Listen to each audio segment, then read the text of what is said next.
Кој не е копал, тај не знае. И тај вика дека е скапо и дека нива го родил.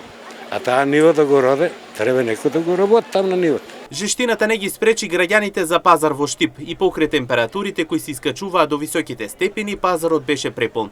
Во големите гужви сите брза да го најдат најсвежиот зеленчук, а доматот и пиперот беа во центарот на вниманието. Цените беа исти како и претходниот петок, што ги изненади многумина. Според граѓаните цените се реални, имајќи во предвид сите трудови и напори на земјоделците. Побарувачката беше задоволителна за продавачите кои не се жалеа за недостаток на купувачи. Исти се не. Како онај петок, исти се. Патлиџано и онај беше 60 и сега е 60. Што си купивте? Патлиџан, пипер, малце патлиџани, малце пипер. Тоа што е потребно. И се правили летен пинџур, летна манџа? Тоа, за тоа се купува. Иначе, не.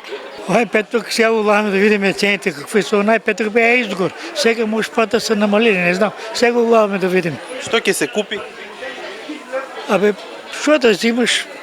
Тоа гледам крстовици сега тука 30. По марките по 20 се.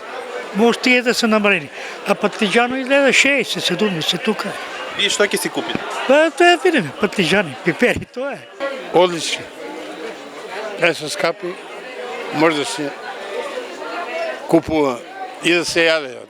Што си купивте вие? Па патлиџани, пиперки.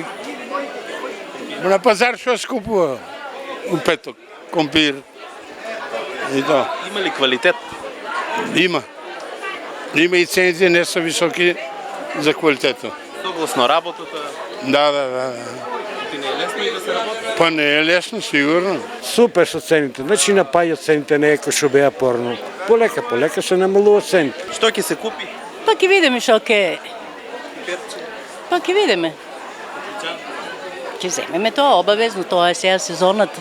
Задоволни овој петок од побарувачката беа и производителите. Велат дека цените се идентични како и претходниот петок, а истите се очекува да се намалуваат во текот на летото. Побарувачката е прилично добра. Барем се бале се гледат дека е ладничко малку, да излезеат многу луѓе. Па натака ќе бидеме. Што најмногу бараат? Па обично краставица, пипер, морков многу зимат и тие работи. Значи зима се, у целина целото производство се зима. Цените овој петок како? Исти како предходниот. Нема покачување ништо. По која цена ви се движите? Морков имаме 70, имаме и 50 морков. Цекото е 6 денари, модрите се 120, броколта 120 кило, пиперот е убавиот е 80 динара. Тиквичките 20, без за 50, зависи која. И 20 даваме тиква. Од парк. Најбе високите температури исплаќа ли се, како стоат ситуациите со земјоделие? Малку е ризично оваа температура, затоа што нема проветрување и почнува да се капе производ. Инаку овој петок голема беше побарувачката и на лубеницата, како и на праската. Се продаваше и свежи јајца, чаеви, но и многу домашни зачини, кои домаќинките ги купуваа за во својата кујна.